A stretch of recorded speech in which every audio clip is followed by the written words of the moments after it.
দেখো বন্ধুরা, আজকে আমি পমফ্রেট মাছের রেসিপি দেখাবো। তো দেখো, মাছ নিয়ে চলে এসেছে। তো মাছগুলো আমি বেছে নেব। এখন বাছতে বসে গেছি পমফ্রেট মাছ। আর দেখো মাছের সাইজটা কত বড়, মানে অনেক বড় বড় আছে মাছগুলো। আর এগুলো খেতেও খুব সুন্দর হয়। আমি মাছটা বেছে নিচ্ছি। আমার সব কাজ হয়ে গেছে, ঘরের বাসি কাজ করে চান টান করে পুজো করে আমি এখন মাছ ভাজতে বসেছি।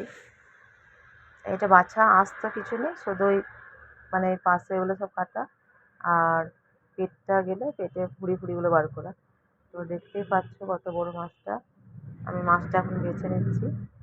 দেখো, বাছা কষ্ট নেই এই মাছগুলো, আর খেতে খুব সুন্দর হয়। একটা হয় সর্ষে পোস্ত দিয়ে, আর একটা আদা রসুন পেঁয়াজ এগুলি হয়। তো আমি আজকে আদা রসুন পেঁয়াজ দিয়েই করবো। আমার মাছটা বাছা হয়ে গেছে, এবার আমি ধুয়ে নিচ্ছি।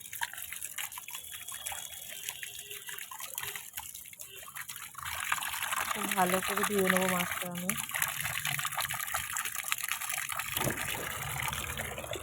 মাছটা ধোয়া হয়ে গেছে, নুন হলুদ মাখিয়ে নিলাম আমি। এরপর কড়াই বসিয়ে দিয়েছি একদিকে। তো কড়াইয়ে তেল গরমও হয়ে গেছে, আমি মাছগুলো দিয়ে দেবো। এক একে দু পিঠ মাছগুলো ভালো করে ভেজে নেব। খুব ভালো কড়া করে ভাজা যাবে না, একটু হালকা করে ভেজে নেব, নাহলে টেস্টটা বোঝা যাবে না খুব কড়া করে ভাজলে। তো আমার কড়াইও গরম হয়ে গেছে, মাছ ছেড়ে দিয়েছি আমি। দেখো, আর একদিকে মশলাটা রেডি করে নিই আমি।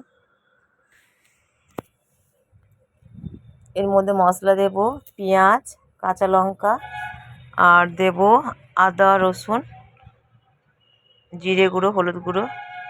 এদিকে দেখো পেঁয়াজটা আর একটা কড়াই আমি বসিয়ে দিয়েছি।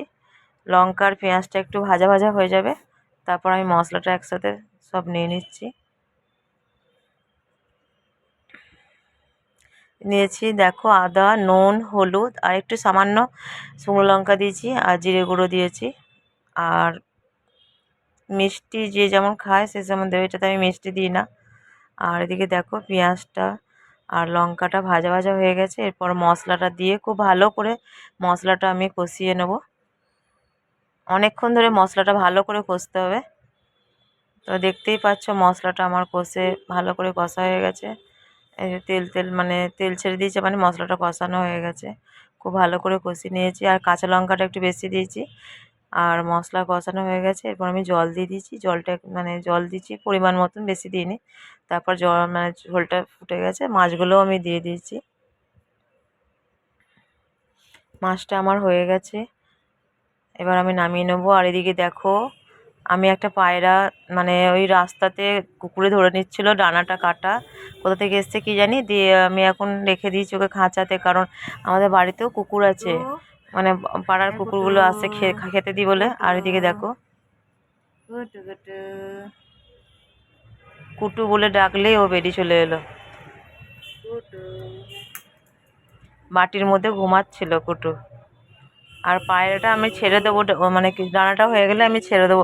কারণ পায়রা তো আর মানে খাঁচাতে থাকে না, পায়রা তো খোলাতেই থাকে। তো কী করবো, এখন কুকুরে ধরে নেবে, সেই জন্য এখন ওকে ধরে নিয়ে আমি খাঁচার মধ্যে রেখেছি। এখন কদিন যাক, তারপরে আমি ছেড়ে দেবো পায়রাটা। একদিকে রয়েছে কুটু, আর একদিকে রয়েছে পায়রাটা। তো দেখো আমাদের রান্না সব কমপ্লিট, এবার আমরা খেতে বসে গেছি। তো দেখো মাছটা কত সুন্দর হয়েছে, দেখতেই পাচ্ছ কত সুন্দর, আর খেতে খুবই সুন্দর হয়। এইভাবে একবার রান্না করে তোমরা করবে, দেখবে খুব সুন্দর খেতে হয়। আর একটু কাঁচা লঙ্কাটা বেশি দিতে হবে, ঝালটা হলে তবে ভালো লাগে। তো আমরা খাবারও বেড়ে নিয়েছি, আজকে কিছু রান্না করে নিয়ে আলু ভাতে আর মাছটা কালিয়া করেছি। আর কালকে একটু পনিরের তরকারি ছিল, ফ্রিজে রাখা ছিল, তো ওইটা একটু গরম করে নিয়েছি, এটা দিয়ে আমরা খাবো দুপুরে। তো দেখো আজকে ভিডিওটা এইটুকুনি, আর বেশি বাড়ালাম না ভিডিওটা। আমার ভিডিওটা যদি ভালো লাগে তো প্লিজ বন্ধুরা লাইক কমেন্ট সাবস্ক্রাইব করবে, আর আমার পাশে থাকবে। ভালো থেকো তোমরা সবাই।